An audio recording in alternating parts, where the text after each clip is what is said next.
Menteri Pendidikan Dasar dan Menengah Abdul Mukti menyampaikan perubahan nama sistem penerimaan peserta didik baru atau PPDB menjadi sistem penerimaan murid baru atau SPMB. Dalam aturan baru, pemerintah mengubah jalur masuk dan persentase penerimaan murid baru untuk setiap jalurnya. Mendikbudrismen menjelaskan SPMB terdiri dari 4 jalur, yakni jalur domisili, prestasi, afirmasi, dan mutasi. Mendikbudrismen memastikan persentase penerimaan murid di setiap jalur akan ditambah dalam SPMB.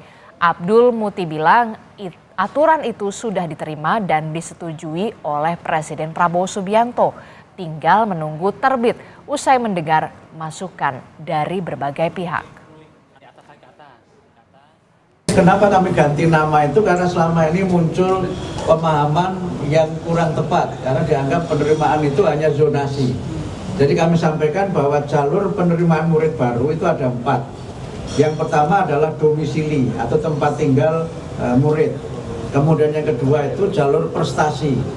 Yang ketiga jalur afirmasi. Yang keempat jalur mutasi. Nanti ada penjelasan masing-masing dari 4 jalur itu. Tapi saya ingin menjelaskan yang baru untuk SD semuanya sama, tidak ada perubahan. SMP itu yang berubah adalah persentase masing-masing jalur.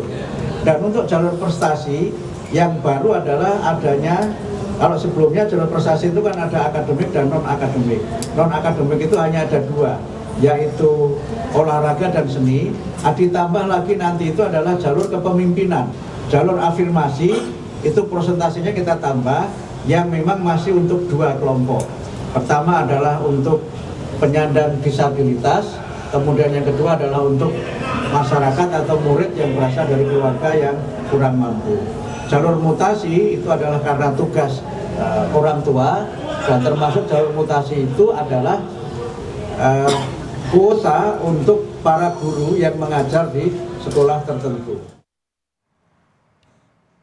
Ada beberapa perbedaan antara skema PPDB dengan SPMB yang akan berlaku di tahun ini, di mana jalur zonasi pada PPDB diganti menjadi jalur domisili pada SPMB yang berbasis jarak antara tempat tinggal calon murid dengan sekolah.